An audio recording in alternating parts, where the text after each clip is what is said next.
commencer par les facteurs de réussite. Il y en a plusieurs, bien évidemment. Certains résident dans mon entourage, dans les personnes que j'ai pu rencontrer au cours de ma carrière professionnelle et puis peut-être aussi en moi-même. Alors mon entourage, je pense tout de suite à mes parents qui m'ont vraiment poussée dans la voie des études et qui m'ont inculqué la conviction que quelle que soit la voie qu'on choisit, il faut s'y investir et cela permettra de réussir.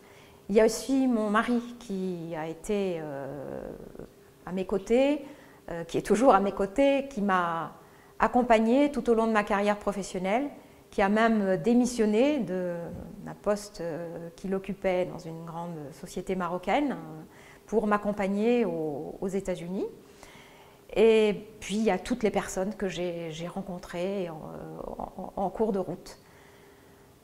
Alors, en ce qui me concerne plus particulièrement, je me crédite d'une certaine capacité de travail, d'adaptation aussi, de la volonté, une certaine curiosité d'esprit, d'ouverture et le goût des challenges. En ce qui concerne les obstacles, je n'en vois pas vraiment.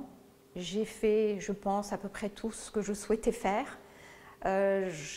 Je suis mère de famille, j'ai 2 filles dont je suis très fière et ma vie de famille a été un élément d'équilibre incontestable, pas du tout un obstacle.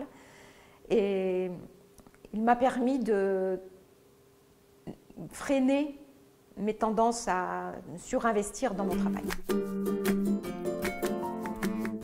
Faire confiance à ceux qui vous font confiance. Nous les femmes, nous avons tendance à nous sous-estimer, à penser que nous n'avons pas les compétences, la carrure, la capacité de faire face et de concilier notre vie professionnelle et notre vie privée.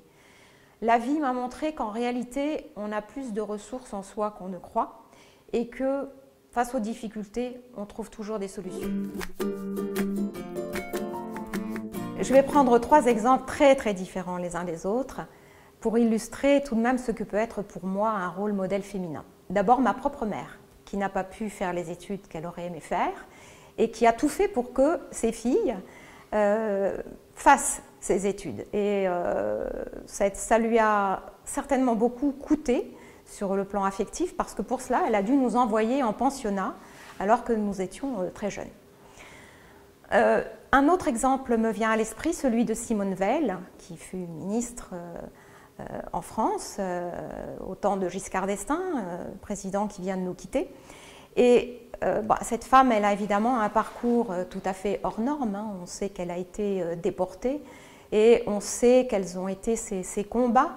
Elle s'est battue pour les femmes avec beaucoup de ténacité. Le 3e exemple, très différent des 2 autres, c'est une jeune Marocaine qui est à la fois arbitre de football, arbitre international et inspecteur de police.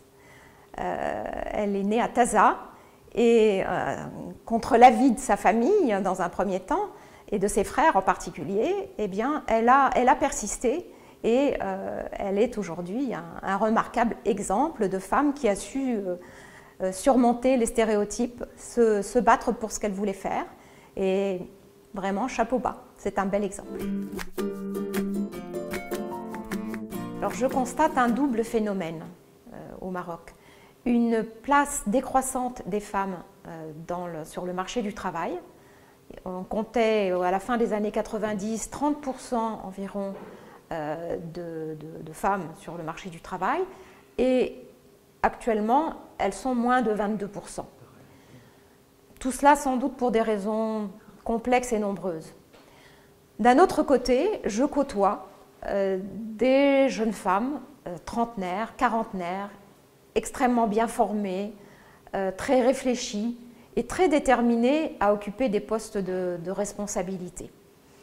Je les côtoie au sein d'une association formidable, Mentorel, qui est un lieu d'échange et de solidarité entre les générations et au sein d'une même génération.